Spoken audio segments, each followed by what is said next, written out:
this regular meeting of the Special Utility Authority for Tuesday, January 21st, 2014. I have the invocation by Associate Pastor of Christian Church, Mr. Jared Joslin. Jared, thank you for being here. Father in heaven, we just thank you so much for this community that we live in. Lord, its history, the people that make it so special. I thank you so much for the men and women in this room that give up so much of their time and their energies to help keep it great.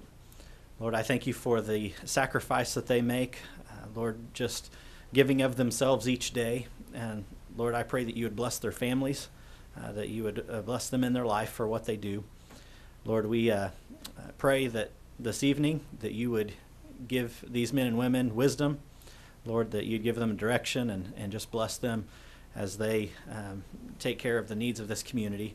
And Lord, that you would just help them as they go forward to continue to be led towards success, but Lord, also that we may please you in the things that we say and do. Lord, we give this time to you, and we thank you for just being a part of it. We acknowledge your presence. It's in Jesus' name we pray. Amen. Amen. Thank you, Jared. Please join me in the pledge. I pledge allegiance to the flag of the United States of America and to the republic for which it stands, one nation, under God, indivisible, with liberty and justice for all. Thank you. Item number 4 is public input and unscheduled personal appearances. Is there anyone in the audience that wishes to address the authority on any of the agenda items? There being none, item number 5 is the consent agenda. Staff is recommending that we put items 6 and 7 be placed on the consent agenda, that being the minutes and the claims. If there are no objections, I would ask for a motion for those items to be placed on the consent agenda. Mayor, I'd make a motion to approve the consent agenda, consent agenda, items 6 and 7. Okay, and a second, please. Second. And roll call. Johnson? Aye. Weston? Aye. Sharbutt? Aye. McLean? Aye. Schultz? Aye. Item number 8, request for special dispensation beyond approved policies on utility board by citizen Amanda Roberts of 206 B Street Southeast. Is Ms. Roberts here tonight? Can you come up, please, to the microphone? Ms. Roberts had made a request of the utility authority 2 or 3 months ago, and I don't remember exactly how long ago it was. There were a couple of issues involved. One was the question of whether or not there had been a repair made, which is required by policy before staff is allowed to make any adjustment. The other issue was the fact that there were a couple of months in question, and I think at the time the authority made the decision to adjust 1 month's worth of the utility bill, but not both months, based on in part at least on the fact that staff had sent a letter out to Ms. Roberts or to the address, and so we felt we had given adequate notice for action to be taken. So that's kind of the background for the audience and the viewers. Ms. Roberts, is there anything that you want to add or questions you want to ask? I didn't receive any of the letters that they said that they had sent me stating that they thought I had a leak. And I also didn't receive the letter in November from when you guys had the previous meeting, letting me know that you guys had adjusted the bill and taken some off. Okay. So you never heard from the city about any of this since you initially, I guess, approached the utility Correct. staff? I Is had that my correct? landlord contact them first, and I thought she was handling it. There's a misunderstanding between her and I, and then that's when I stepped in and contacted them at the beginning of January. Okay. Is your landlord here tonight? No, not yet. Okay. My recollection, Mayor, was initially there was no leak at all. Is that? Correct. There's no leak. There was nothing has been repaired. Nothing was fixed. There was just 2 high water bills. Right, and I guess my reference to the fact that there wasn't a bill for a repair was that that's what staff has to have to act on. And so there wasn't a bill, we just assumed it was a tap running, a valve stuck or whatever. Is that Your memory of it? That's, yeah, a little bit of it. There wasn't no clear explanation for the water. Vicky? I remember the meters were reread and the figures came up accurate. It showed that there was the high consumption of water. That's my memory, that's what happened. Amber, can you enlighten us? I probably can. Okay. Okay, back in August, we did notice that the water usage was rather high. So we went ahead and sent our technician out back to reread it. Noticed that there was a leak at that time when he came out. A letter was sent on the 14th of August. And was that letter returned? It was not returned. Okay. Because if it is returned, we note the account first of all when we receive it back. We do try to contact the customer again. So we, I guess, would assume that it had been delivered since we had not received it back. The second month was also a high water reading as well. Then that's when the landlord had contacted us and showed us a bill that a plumber had come out and found no leak, did no repair, nothing was taken care of. And that's when we brought it forward. So on the 5th of November was when the council had moved to adjust $295.41 from the bill. So basically where we're standing at is there is a past due balance that's needing to be paid. We've already extended it as far as we can go per policy. And Mr. Roberts is just needing some additional time. And is the past due balance made up entirely of, I guess, the excess amount, or is there normal usage in there also that's... At this past point in due? time, we are up to normal usage. Okay, so say that again. With the adjustments that we had given, plus the few payments that had been made, that's taken care of. Now we're just down to regular monthly usage. Okay, so... There are three bills on the account Okay. outstanding. And the amounts they reflect are just normal usage? Yes. Okay, so Ms. Roberts, what is your request of us? Well, first of all, the late charges, I feel that they should be taken off. Since there was an agreement and my account was in review, I feel that I shouldn't be charged for late charges.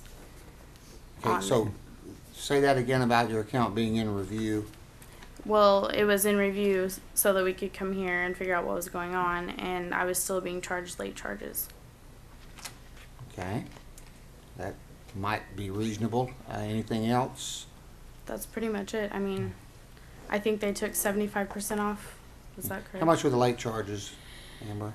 Well, the late charges, again, the adjustment was approved on the 5th, so that was actually made on the 15th. I did try to contact by phone, was unable to reach anyone, so I did mail out a letter on the 15th. So there would be late fees after that. There would be a late fee on the 5th of December for $80.66. And on the 7th of January for $88.39. And that's the late fee amount? That it's a 10% fee of the balance. Okay. And that has nothing to do with the previous bill. Is that true? It's just a balance of what the account was at that time. The late fee is 10% of that balance. So it would have been figured on. It would include that first late fee would have included The higher part amount? of that. amount. Yes. Because we hadn't adjusted it yet. Yes. But we'd also, it had taken a month, I believe, to get this on the agenda in the first place. Okay, so in your opinion, is it reasonable to think that both of those late fees were due to timing issues that were out of Ms. Roberts' control? I feel that since we had adjusted the account on the 15th of November, that would be ample time if she did not receive the letter to contact us to find out what the situation was. Plus, she still had her regular bills being sent out, one in November and one in December, which did reflect the adjustment as well.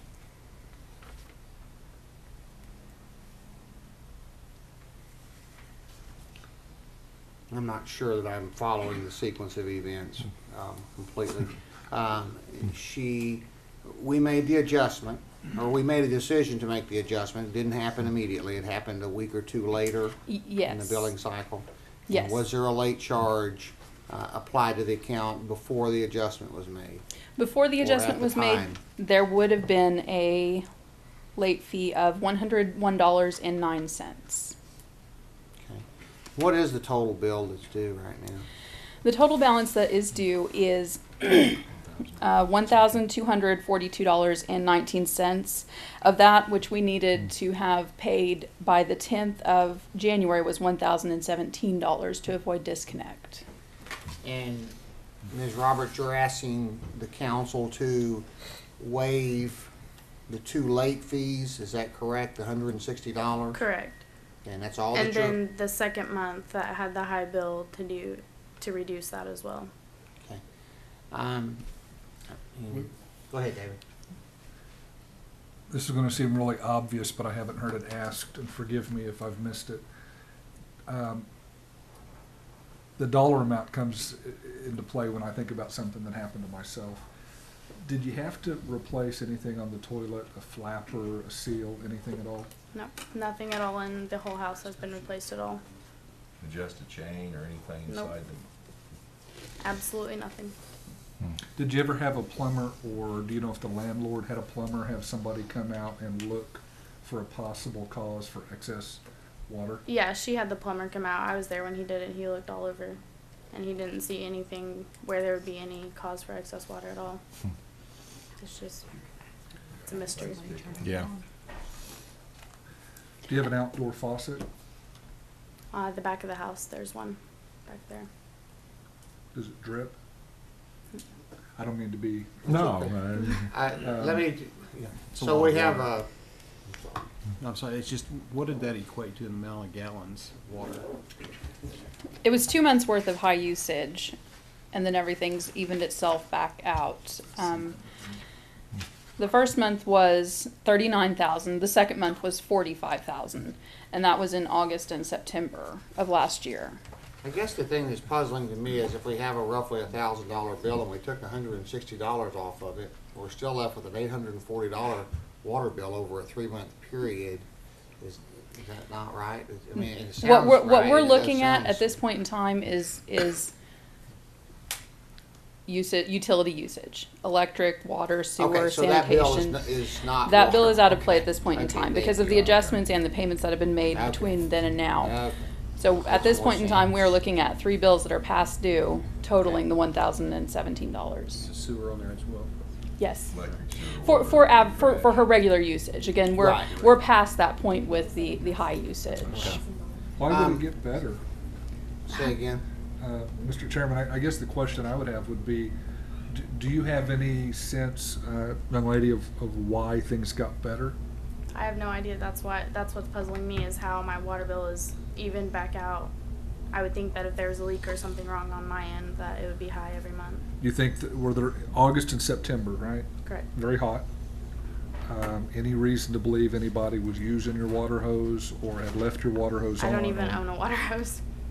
So, I mean, unless they walked over there and hooked up their own while I was at work or something. Well, Mr. Chairman, that's my only confusion as why things would improve. Do you have any swimming pools around there? Nope. No swimming pool on the entire block. How much was the amount, what was the amount of the first adjustment, Amber? The adjustment that was approved was $295.41. Okay, so we have $1,020 bill, of which $160 are late charges. And then roughly 300, if the authority so chose, roughly 300 would be the additional adjustment amount based on if that's what we did 1 month and we decided to do it a second month. Yes.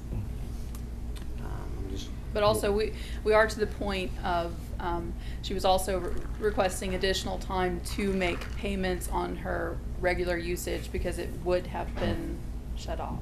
That's really where we're at.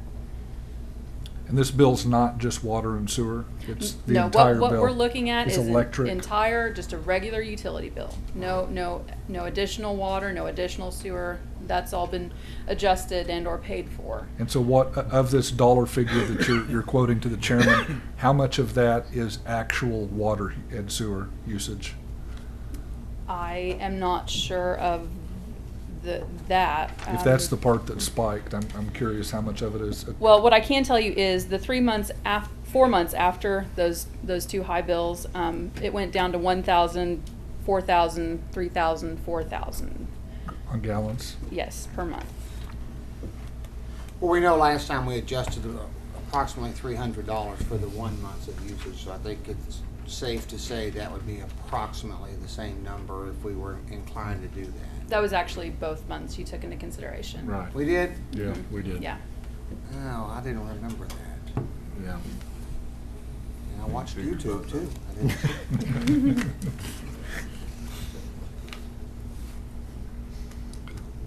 What are you asking for? The late fees to be gone and just the bill lower for that second month. Well, and that's, I guess, to the point, I didn't remember that we had adjusted that second month, but Amber says that we did in fact adjust the second month. That total was including both. There were two, Mr. Chairman, if I may, I think there were two accounts adjudicated that night. One you did do 2 months, one you did 1 month. It's my recollection. Because I watched the video from the meeting that was passed out. So I'm not sure my recollection is correct or if it's incorrect. But we could get the minutes and take a look at that. You watched it? I watched it. I remember we adjusted the second month, like Amber said. My See, recollection. I thought at the end I said and maybe I'm confused about which person we're talking about. I don't say if she wanted to come back and request that we would at least listen. She wasn't here that night to make the case. What does everybody think about the late fee issue? Let's see if we can resolve that part of it. It's a lot of money. You live there by yourself? It's me and a 2-year-old. I Have don't you even Like have tugging at a, your heartstrings. already worked out the payment program? Yes, we've done everything we can do per policy on the payment plan. Again, the farthest we could extend it was until the 10th of January, at which time she'd request to be put on the agenda. So now it's been extended out even farther. So if we looked at adjusting off the late charges and letting her work out a payment plan on the balance. What'd you say the late charges were? 100, It's about 160 in round numbers. how much? I think it was about 160 in round numbers. Let's see what. So Amanda, while they're looking at that, assuming that you end up with a bill of roughly $840, what is your plan to get that bill caught up? if I can be put on a payment arrangement, then I can do it. Like I What said, sort it's of just payment arrangement are you looking for? anything that they can work out with me. What- I mean, what- I'm a single but- mother. And I understand that, but I think we've had a payment arrangement already worked out. Is that correct, Amber? Yes. And you weren't able to meet that arrangement. So I'm asking you what you can meet Recall if we ever do having this a one payment more time. arrangement. Excuse me? I don't recall ever having a payment arrangement. I just had them extend it because I couldn't pay the $700 bill that I randomly got, and then that's when we came here. Oh, we've been paying on it? since Yes, that my happened? landlord made an agreement with her that I would just pay the electric part until we came in front of you guys. Which was in November. That'd be my Um, question, the- what if this happens again? I mean, a phantom bill that comes in, and kind of David touched on that, we have no idea where that many gallons of water went. I'm right there with you. I honestly have no idea where it could have gone. I mean, Trustee, I can't miss this opportunity, once again, put in a plug for AMI. This is one of the reasons why we really want to get an AMI system, because it will tell us instantaneously whether we have Yeah. a meter that's gone amok. So, The late fees, the answer? The first late fee was $80.66. The second late fee was $88.39. Okay. So 168 from 2007 or 17. Yes. That's That's current. About $17, $850 to me. Yeah. Mr. Chairman, if I may, young lady, what would be a dollar amount that you know your finances, you know what you can and can't do, and what could you pay that you know you could pay? For sure. Not a big dollar amount, not trying to say what people might want to hear, Right. but what you know you could pay. I know for sure I can pay 100 each month. In addition to the regular amount. Correct. So I want to be clear that we're not establishing a precedent here, that the only reason we're considering this is because of the abnormality of the bill, not because you're behind, Correct. but simply because of the abnormality of the bill and the position that created, the situation that created. Mr. Saying Chairman, that for the benefit of anyone else out there that might be behind, that don't come rushing to the podium next time around looking for a payment plan. Mr. Chairman, I wonder how often requests like this do come before the staff. Oh, Very I'm sure regularly. frequent. I'm sure staff works with them on a regular basis, and that's okay. Yes, But sir. not with crazy water usage like this. That would be where we would have to come before the board and Yeah. allow you to decide.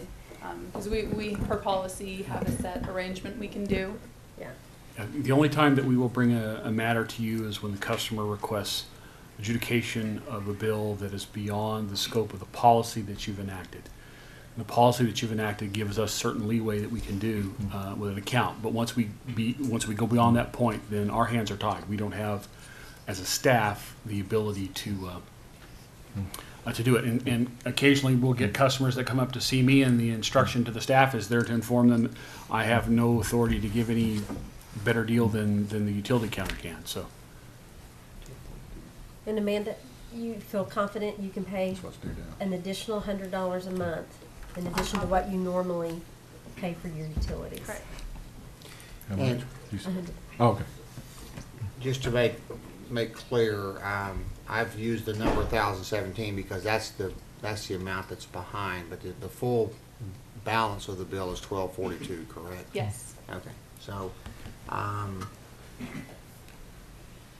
then if we were to adjust the late fees and then just kind of, that would be 160 and some change, and then allow $100 a month payment towards this remaining balance, which is gonna be 1,000 and something, 1,080 or so. That basically is a one-year payout. That's on top of your normal monthly obligation. Would you adjust those, Roughly would you adjust 1,060. those late fees off once the obligation was made? So as long as we kept with the obligation? I mean, my inclination would be to go ahead and take them off now. But that's my inclination. What's easier to do on the system? I Not can that do easier is either. better, I'm just Do either. curious. I can do either. I think what It's half a dozen, Councilman really. Sherbert wants to ensure there's some ongoing accountability there, I think is that fair to say? Yes. You may also want to consider, if you go this direction, that if a payment's more than so many days late, that the balance is called. Just a thought. I start bringing calculators to these meetings. I like the idea that Joe has, though, leaving the late fees on there until it's keeping track separate. And then once it's paid off in full, then the late fees are forgiven. But if it's not paid off in full after that certain time, then that all gets bundled up together. And the total amount, including the late fees, are due. Just so I understand, you still have utilities, right? Yes. Okay.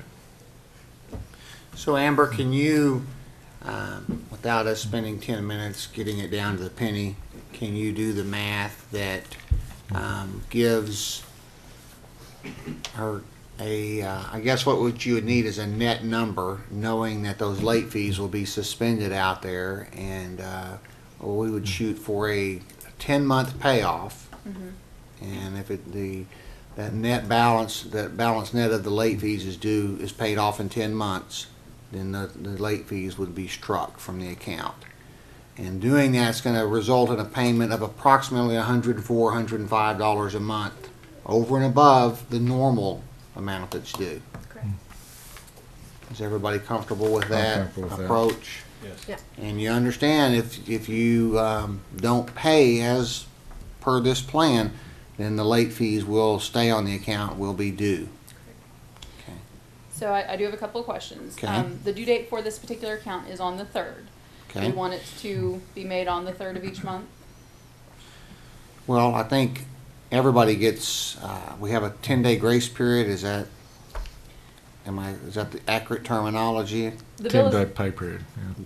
Due upon receipt? well, the bill is actually mailed out 2 weeks in advance, so there's that 2-week Okay. time frame, and then Okay. it's due on that date. Do we have some flexibility in? The late fees are not applied until the following business day at 2 p.m. Okay. So if it's a holiday, it would be the day after, you know. Let's see, whatever it is. I think you need to make your payment by the 3rd.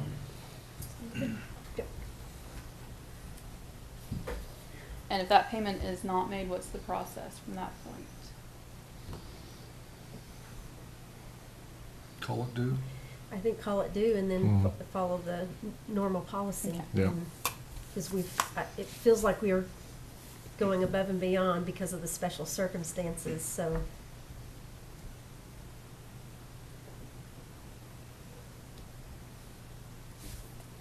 Any other questions? That's it? Okay.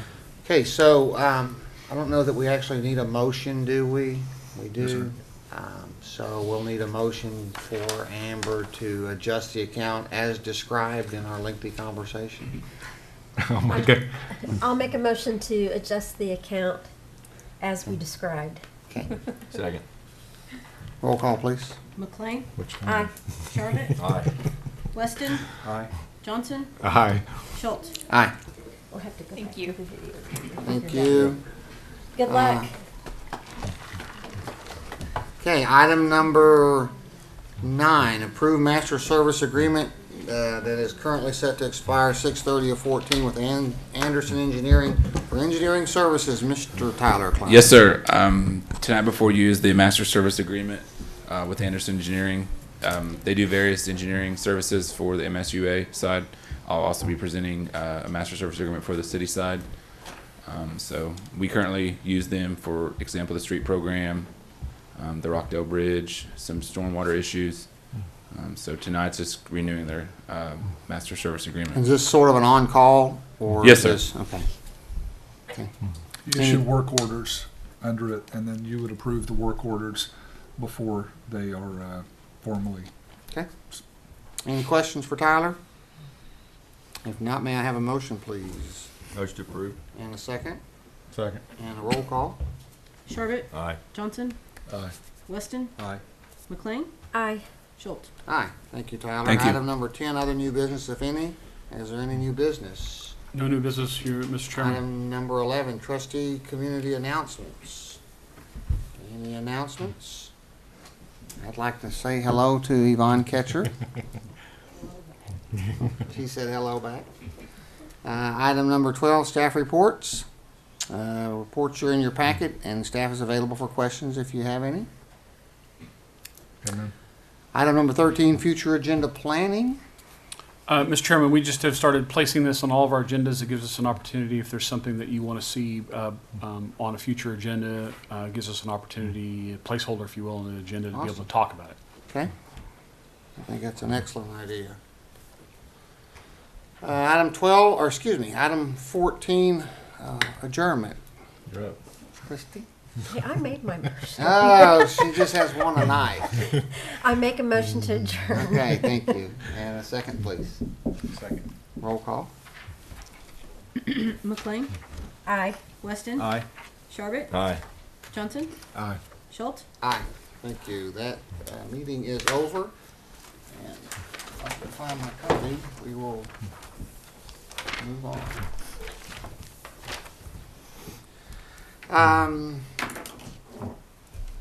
We are going to call to order the Miami City Council regular meeting for Tuesday, January 21st. And item number 1 is done. Item number 2, public input and unscheduled personal appearances. Is there anyone in the audience that wishes to address the council on any of the agenda items? There being none, item number 3, recognition of tenure employee Mikey Richardson. You still work here?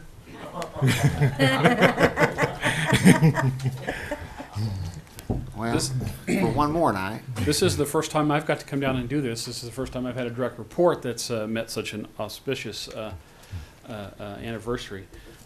Michael, who is our, and I'm not even sure what your official title is because you Yeah, do what do so you do much, but primarily director of our information technology department. I asked him for a bio and he sent me a sentence. So I think that's to be admired in preachers. I think he left, but kind of a bit scant tonight for me to tell you about Michael. Michael has reported to me that he's married to Heather and they have 2 children, Talon and Cooper, and he enjoys coaching his kids in sports and anything to do in the outdoors. Michael was the first one to inform me that there's a place nearby to fish for trout, so he's ever in my my debt for that. But Michael, we're very appreciative of the work that you do for the city. It's my pleasure to present you with this token envelope of a small gesture of our part. I'm told that the check is really in the mail, if you want to believe that. So anyway, if you would all, at this moment, just take a quick applause for Mr. Michael.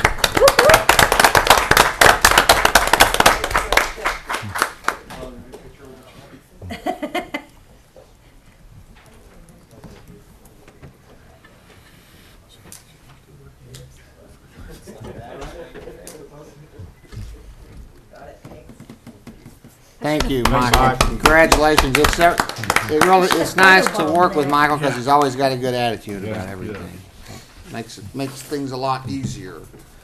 Let's see. Item number 4 is the consent agenda, and staff is recommending items 5 through 11 be placed on the consent agenda. If there are no objections, I would ask for a motion. I would make a motion to approve the consent agenda items 5 through 11. Second, please. Second. Roll call. Johnson, Aye. Weston, Aye. McLean, Aye. Sharbit, Aye. Schultz. Aye. Thank you. Item number 12, ratify Celebrity Park plaque policy as recommended by the Miami Downtown Redevelopment Authority. Darcy? Good evening. Darcy, before you begin, I think this is your first time at the City Council, is that correct? First time presenting. Presenting, City Council. yeah. Yes. I wanted to make sure that you'd all had an opportunity to actually meet Darcy, who's serving as our interim manager at the Coleman. Hello. Welcome. Thank you. So on January 13th, just about a week ago, the MDRA approved contingent upon a minor change in the plaque policies for the Pocket Park. And the only minor change that was made to that was in section 2E4, that the nominees shall, it originally stated nominees shall either be or have been residents of Miami or the state of Oklahoma, and the trust, rather that said nominees shall either be or have been residents of Miami, and that change has since been made and distributed to the trust. So Darcy presented this to us, and the only question was when the language included the entire state of Oklahoma, and we felt like that this park specifically, the desire was to recognize Miamians. And so we asked her to fine-tune that language, which she has done, and the MDRA approved it with that change. And so now she's just asking the council for the same approval. Motion to approve. Second. Roll call, please. Sharbit, Aye. McLean, Aye. Weston, Aye. Johnson, Aye. Schultz. Aye. Thank you, Darcy. Thank you very much. Okay, item number 13, approve master contract for professional services with Gray Planning, Inc. The current, is the current one set to expire June 30, or this one expires? No, this will be a new one, but we're going to ask the city council to put this one off to the next Okay. meeting tonight. I had Chuck and I had a phone conference with representative of Gray Planning concerning the contract that they proposed. There were some minor adjustments, frankly, a little bit of further negotiation to try to reduce some of the costs to the city. They said that if I'd submit the red lines back to them, they could approve or disapprove them by the next meeting. So you'd like us to table this item? Correct. Okay. There's no objection. We will consider it tabled. Item number 14, approved task order with Gray Planning. I guess we The want to same thing. table The that same also. thing. Yes, sir. Okay. Item number 15, approved master service agreement with Anderson Engineering. Tyler, is this the same agreement we looked at Yes, as sir. SUA? This is just for stuff that they do for us on the city side. Okay. If there's no objections, I'll make a motion to approve that. I'll second.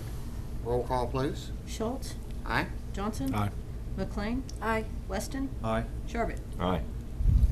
Item 16, approved City of Miami kennel work order with Anderson Engineering for design of animal control facility. Tyler? Yes, sir. This is a work order for Anderson Engineering to design the kennel that we are going to put out at the solid waste. Okay. We would like to get started just as soon as possible, and they're ready to go. And this would, the plan is for this to replace the current small, Yes, very sir. small facility Yes, that's sir. on the truck route. We've looked at some other animal control facilities that municipalities have in the area, and we've kind of taken what we liked or what they've told us that they liked the best of them and kind of combined them to Okay. do one from there. I talked to Mike a little bit today. What you're anticipating break ground, maybe early summer, late spring? Yes, sir. We're hoping. There's been some contractors that have talked to us about possibly donating or giving back to the city, so possibly working with the city. So And right now, you're just getting a design. yes, sir. You don't have a cost associated yet with No, the sir. We're just going to facility. have a design, and we'd like to, show the public, bring it back to everyone, just to Okay. see if anybody has any changes or anything they would like to have done. So, Okay. Any other questions for Tyler? There's no objections. I'll make a motion to approve. And a second, please. Second. Roll call. Sharbit, Aye. Weston, Aye. Johnson, Aye. McLean, Aye. Schultz. Aye. Thank you, Tyler. Thank you. Tyler. Your Honor, if I could add to this, just for clarity, because as Mr. Anderson had asked me a question, we will have some public process involved in this so that folks that are keenly involved in that arena have an opportunity to comment and participate in the actual layout of the facility. I mentioned this in the past. I'm sure some of you may have heard the same thing. I think there are people out there that are willing to financially contribute that might like to be involved. Okay, great. Well, we will certainly give them an opportunity. So this is just a first step in trying to get some design ideas on paper, some potential costs associated with it, and then go from there. yes, sir. Okay. And like I said, we're presenting it to the public so people can, see what if. I mean, there've been general contractors that have said, "Hey, I do plumbing for a living. I have a plumber's license. I would like to do some plumbing for the city, possibly." And a concrete company has suggested they would do some work with us. So. Okay, great, thank you. Item 17, discuss possible future general bond obligation and presentation from Anderson Engineering on the truck route reconstruction and drainage. Has my name next to it. Yes, sir. I'm not sure why your name keeps getting attached to this particular item, but at your last meeting, when we had briefly discussed this issue, you had requested some more detailed information on the truck route. Right. And we had since already had a couple items on the agenda for Anderson Engineering. We thought it would be a good time for them to actually start earning their fee and come and give you a presentation. So what they've brought is a recap of a presentation they did to the street committee, and it may have been a joint meeting with the council at that time, I can't recall, on the truck route when we were trying to make a decision about where to place the truck route in our prioritization of street projects. So without further ado, we'll turn it over to Anderson Engineering. Thank you. I went ahead, I made some handouts. I apologize. I would have got the presentation, but as Jeff talked about that, we looked at this about 2 years ago, and what we've done is we've updated it based on the current bids that we've had for this last year or so. We've got fairly good numbers that we used in order to get this last year's streets, and plus all the information and knowledge we've picked up in the last 2 years. So we put this together. We went through the approach Tyler asked, to kind of a reconstruction. So this is a replacement of the truck route. We kind of did it in 3 parts. One was to replace the entire road, which is on the, you look on the 3rd page, just to kind of refresh. This road is about 30 years old. It's got 3 or 4 layers of pavement on it that have been applied over the years. In some areas, that 4th layer is not there, so the pavement section kind of varies in thickness. But the first part was to look at going from where the state stopped on just 1 block north of Steve Owens, going up to on D Street and then going towards Main Street. And then for estimating purposes, we went 50 feet on either side of any intersection so that we could control water coming in and correct that. And so this amount here was to do that, replacing the street with 8 inches of concrete over 16 inches of base stone that we've used for a lot of the streets that we've done this past year. It also included, this number may be a little bit high because we included basically a total reconstruction. We did all the curb and gutter that would come out, the street would come out, and we also had included over excavation and things like that we found that we had done with this year's street. So it's a little bit high, but we haven't, the cost might come down a little bit because if we went through the bid process, we might get better the low bid cost. We used the average bid cost because we weren't sure when this project might get off. So that was the way we came up with this. The second item was, in order to fix some of the stormwater, we looked at the problems where we're flooding at primarily at 3rd Avenue, but also at D Street. Since we've done the work at the Rockdale Bridge and we've done some other stormwater, our instinct is that if we can get the choke point is probably at the intersections, at the boxes, and also for the stormwater pipes that are running through the underneath the railroad. I think what happens, obviously when we get a lot of rain or several days of rain, and the Neosho River starts to back up, and we also get the Tar Creek to back up, that the capacity of this stormwater that's there to flow, we don't want to over-design it. It needs to be the right size. But I think the choke point is going to be at these intersections where they go underneath. And once we get through there, they might be able to free up the stormwater. So that's what this cost was here. And there was also a small section on Main Street that I think actually belongs to the state.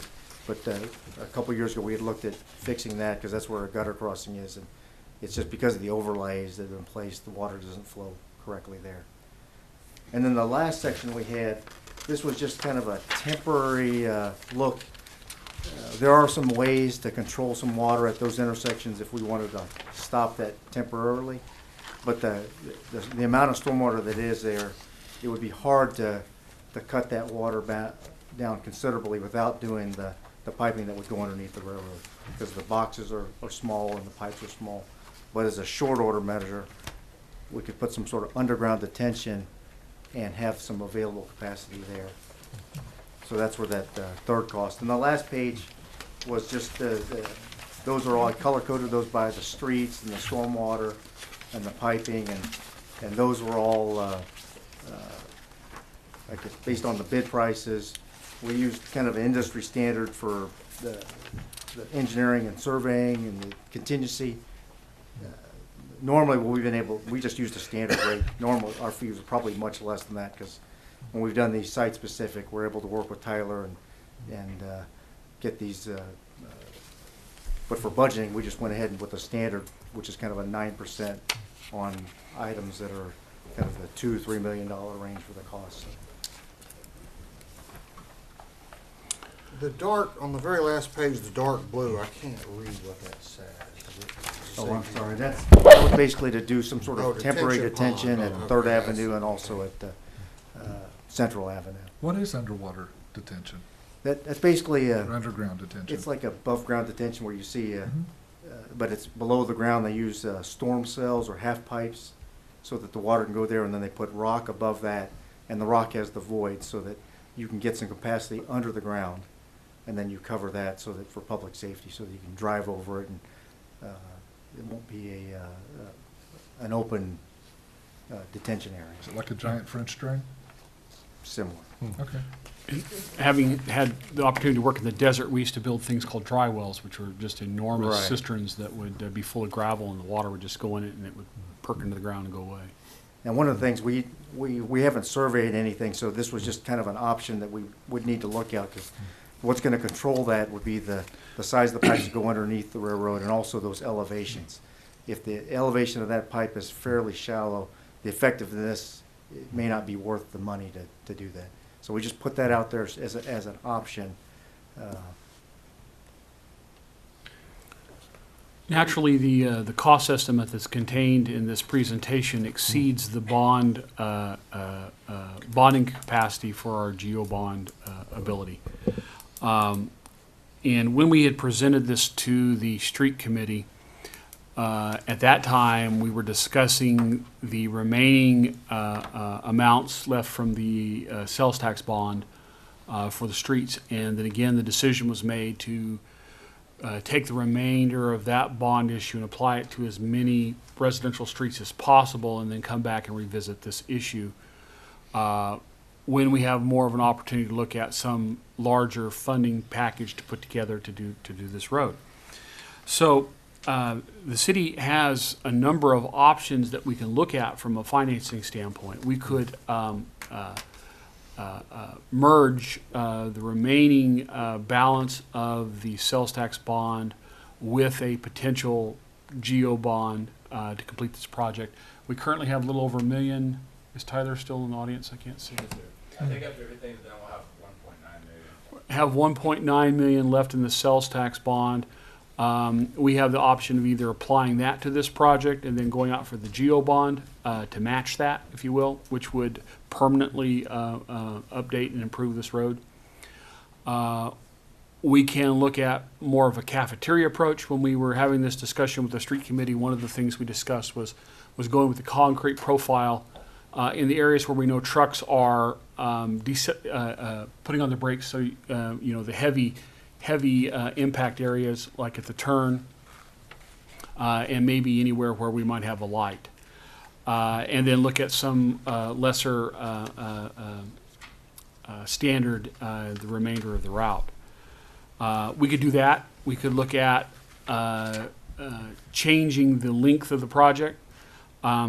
Staff would encourage you that the number one thing to look at is indeed the drainage, because until we get the drainage situation fixed, it doesn't do much good to fix the surface of the road if we're going to continue to create water issues.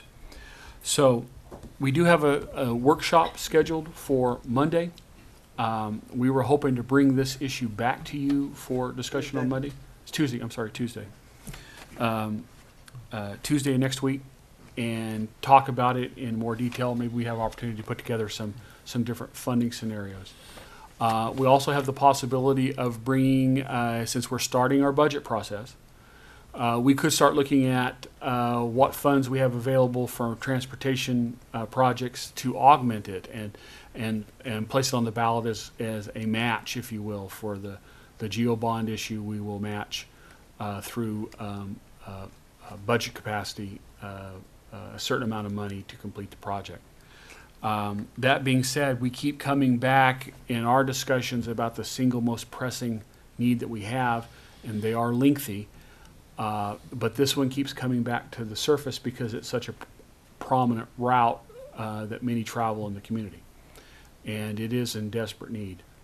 Another option we want to take a look at is that the placement of traffic control on the street. Is that do we really need that many stoplights on this road? If we're trying to move traffic through the community, some type of a traffic study should be looked at as well. And it would also save us some costs in the future because we're having such trouble finding parts for those antiquated lights that are on that route and others in the community.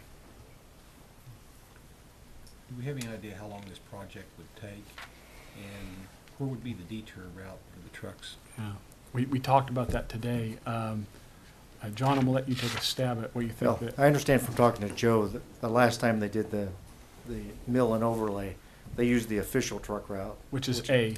Which is A, and Yeah. they detoured there. I think he said it worked reasonably well. If we did something like what you're talking about, instead of doing a full reconstruction, did the intersections and the turn, we could do those in sections and try to keep from disrupting traffic. And I think the official detour was when we do the mill and overlay, then we'd use that A Street to do that.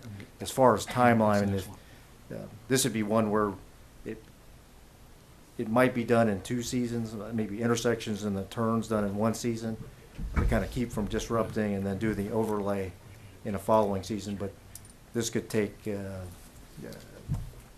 like an entire 3-4 months, and the summertime is when you'd want to do this. The other option is then just a discussion as to whether or not we have an obligation to provide a truck route. I mean, we do have, as John mentioned, the official truck route is A, that is the state highway. And I'm not sure exactly what the history is of why that street became the de facto truck route. The city's marked it as such.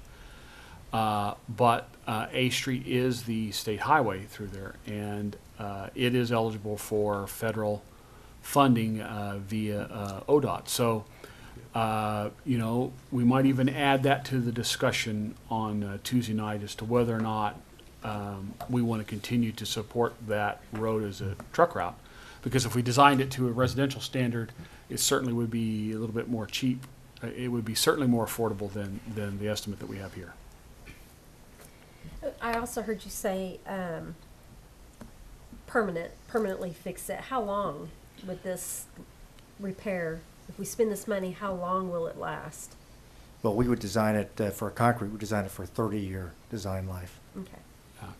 Well beyond my retirement, I'm sure. I was fascinated by this discussion about why the truck route exists. We have 2 state highways. Put it on the state highways is what I would lean towards that, I guess you'd say. But even if we take that route, Counselor, we still need to address the drainage issue because Right. it's more of it's a bottleneck for a lot of the drainage basin there. But at a lesser cost. Yeah, you can see it's in the hundreds of thousands, not in the millions. So. Yeah. I don't know why, I seem to remember conversations about us having agreed with the state to swap responsibilities for those, and I don't know that there was anything formal. I just have some memory of those conversations occurring before my time, but a long time ago there was some sort of agreement. There was a swap as to Main Street itself. I recall that much, but I'm afraid I don't remember the rest, Mayor. Well, let's talk about it on Tuesday, and I mean, that's a lot. You're talking about almost $4 million to do everything, and I agree. I think we all do. The flooding issues need to be addressed, and that was a little over $500,000. I think just for those, or maybe it was more. That's what's coming to mind. So, I was under the impression that the street committee had allocated all the remaining funds, had designated projects for all of the remaining funds. But what you're saying is there's still 1.9 million that perhaps it was recommended but has not been acted on. Is that the right terminology? Yes, sir. or- We have a list that far exceeds the 1.9 million, Right. and that list was prioritized. Okay. This discussion tonight was primarily geared at the general obligation bond that is- Originally, right. that's lapsing off.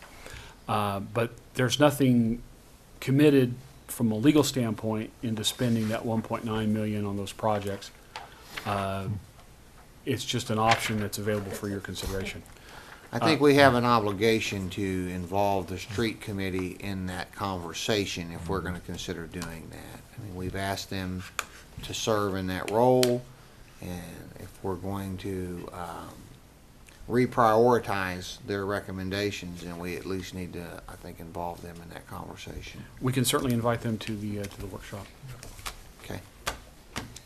I would, and on such short notice, they may not all be able to come, but I would certainly like to Well, we're invite them. not on any deadline here. We've got a couple months that we can work Right. with this. We just want to try and get something established before we start producing preliminary budget information.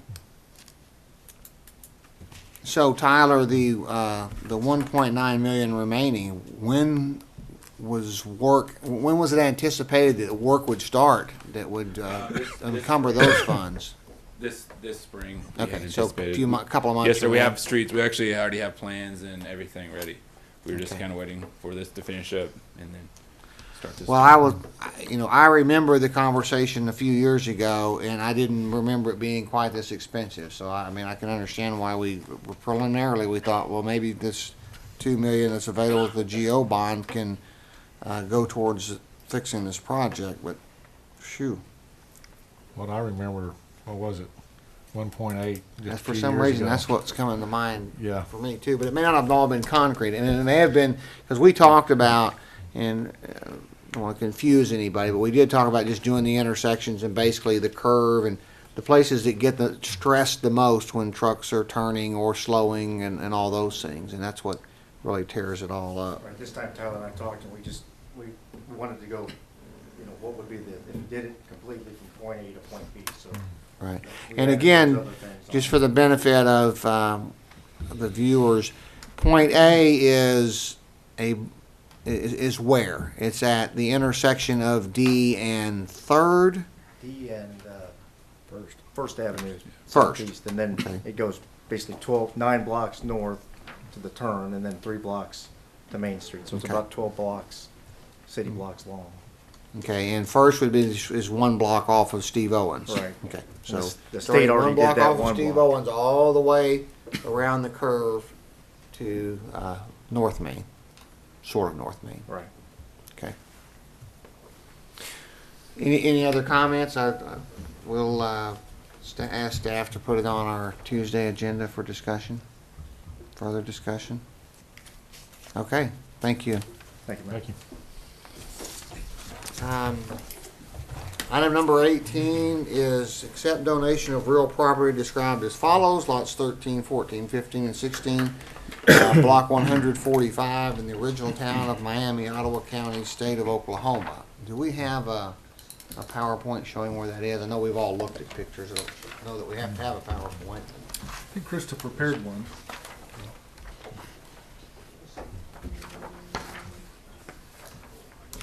I don't know that it has a map.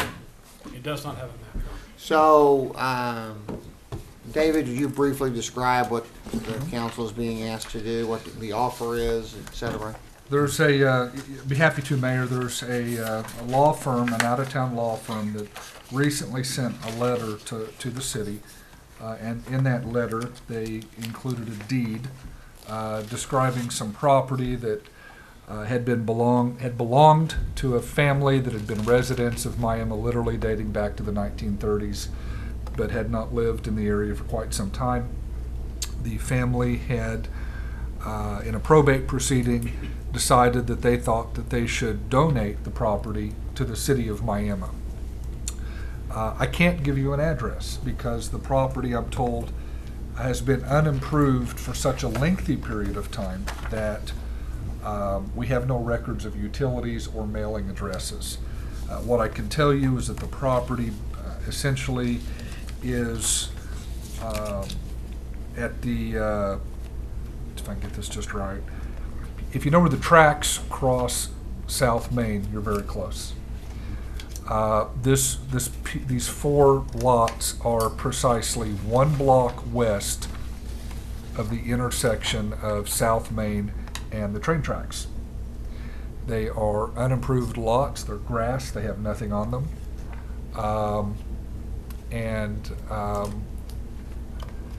They are, at least in part, within the 100-year floodplain.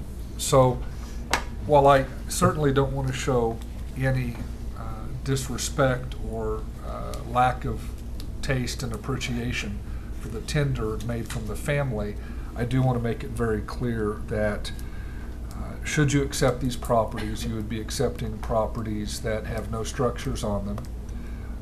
They would have to be mowed perpetually and kept up to city code enforcement requirements as to weeds, grass, and trash perpetually.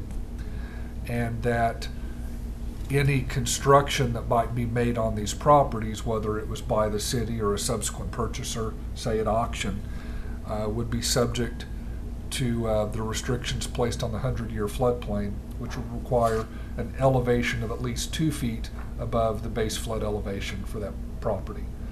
So I don't know if you've had a chance individually to drive out and look at it. But I think that I have to respond somehow in the relatively near future to the family that wants to donate the property. Has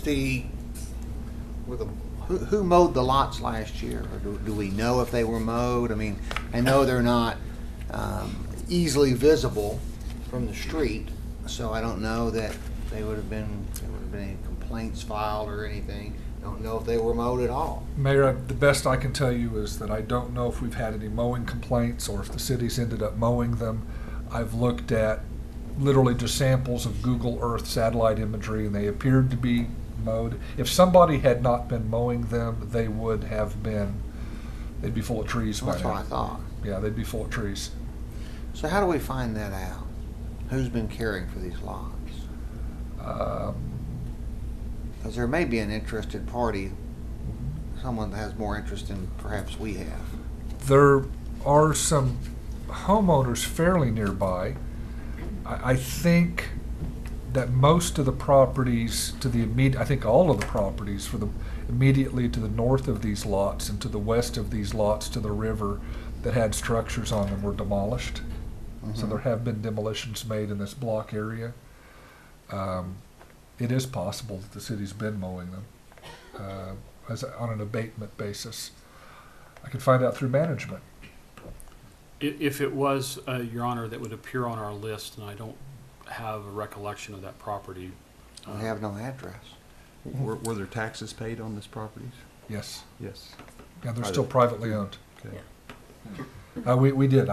Krista checked with the assessor and treasurer's office at Ottawa County, and that was where we initially ran into this strange situation where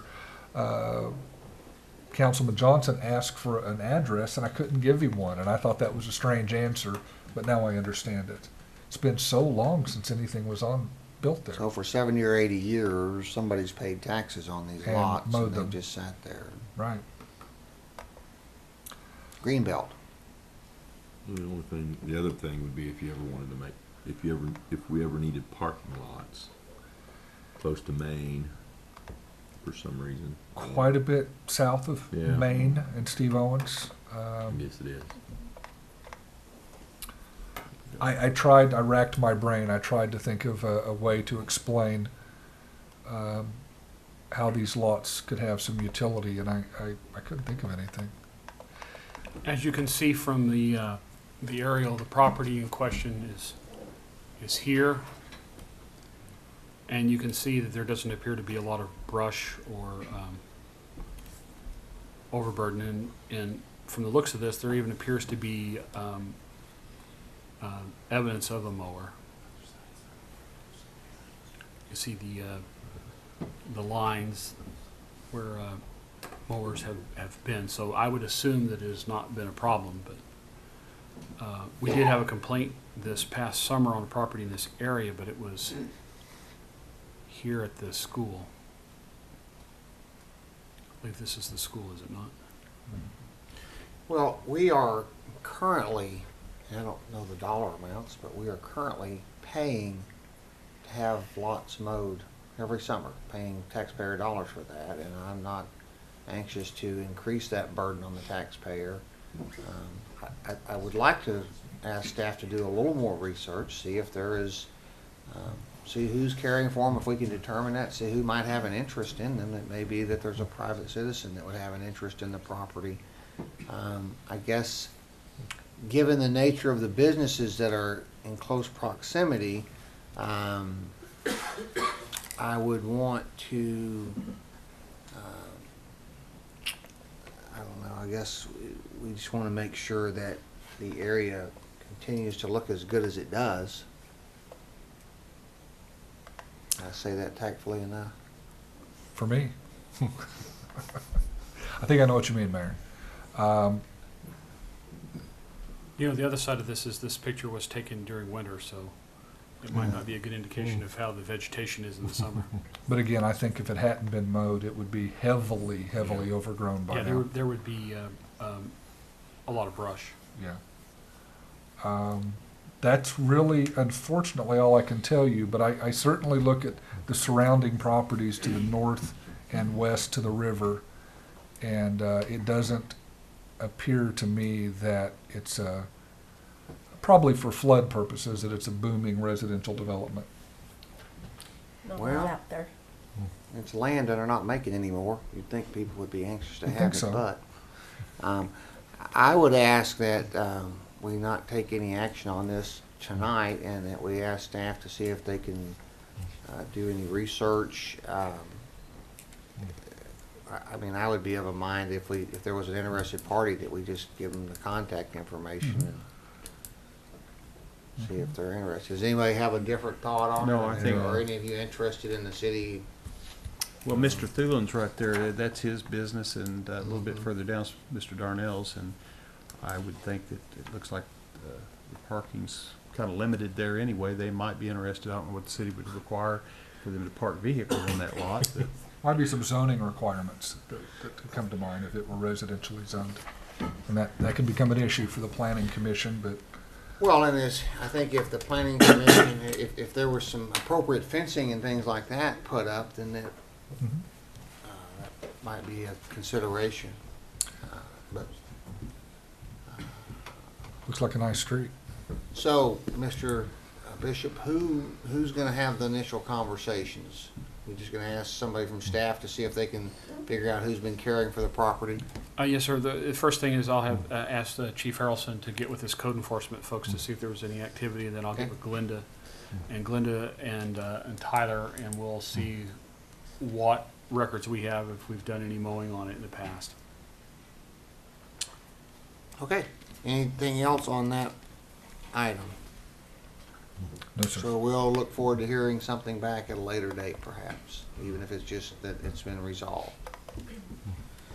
Item number 19, approve reappointment of Jess Robinson to the Airport Authority Board. His term expires February 16th of 2017. That is, Jess currently serves on that board, and it's my recommendation that he be approved for another term. Motion approved. Second. Roll call, please. And you don't vote, right? I don't think so. Well, he may, certainly. He may? Oh. Yes. Well, then I might. We'll see when the time comes. Charbit, Keep you in Aye. suspense. Weston, aye. Johnson, Aye. McLean, Aye. Schultz. Aye. Item number 20, other new business, if any, which has arisen since the posting and could not have been anticipated. Is there any new business? No new business, Your Honor.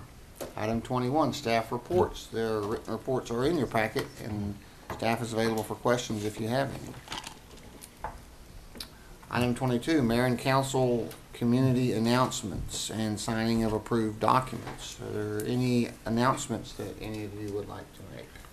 I would, Mayor, if you'd give me just a minute. Certainly. I guess it's been about a year ago we passed an ordinance kind of toughening up our code enforcement.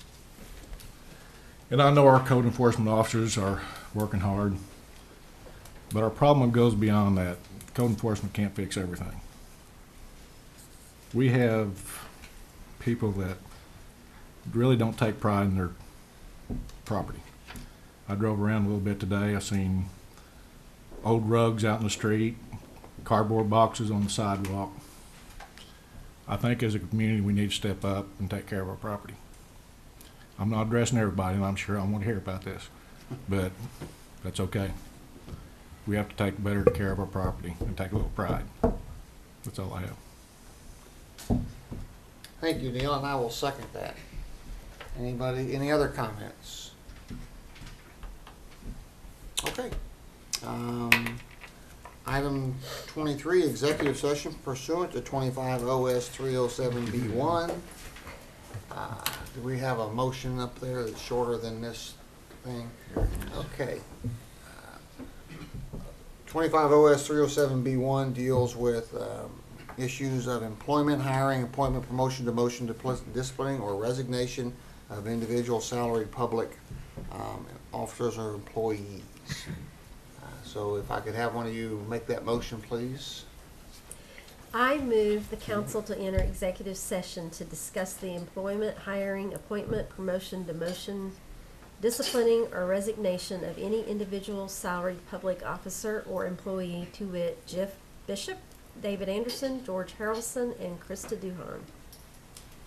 And a second, please. Second. Roll call. McLean, Aye. Johnson, Aye. Sharbit, Aye. Weston, Aye.